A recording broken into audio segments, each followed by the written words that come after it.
Hi, in this video we're going to give you some tips on how to prepare for your triathlon race day. My first tip is that you need to reduce your training the week before the race. This is called a taper, so you'll gradually reduce your sessions. You don't want to stop completely or you'll tighten up and probably feel very lethargic. For those of you doing a full triathlon and not a relay, it can be quite daunting to face the whole thing, so it might be good to break down the race into small goals.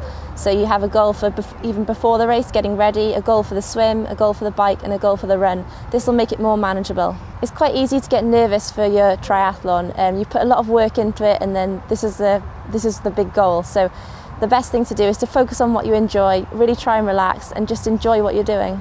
A really important tip is to train in the equipment that you're going to be using on race day. You don't want to get to race day and make any sudden changes with your kit, so you want to be used to it, comfortable in it, and then you avoid any kind of last minute problems.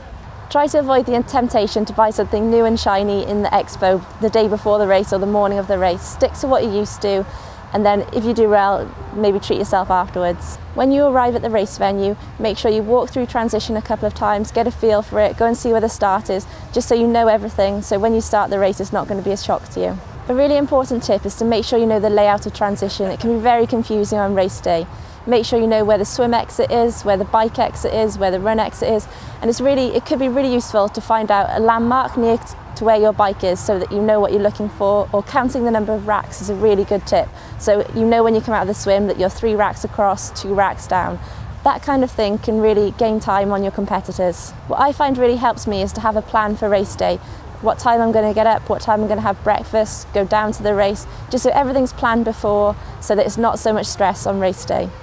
Race day can be really nerve-wracking. You're down at the race venue and you're going to compete in what has been your big goal. A really good thing to do is think back over all the hard training you've done, all the training you've completed, and know that you will be able to complete your goal.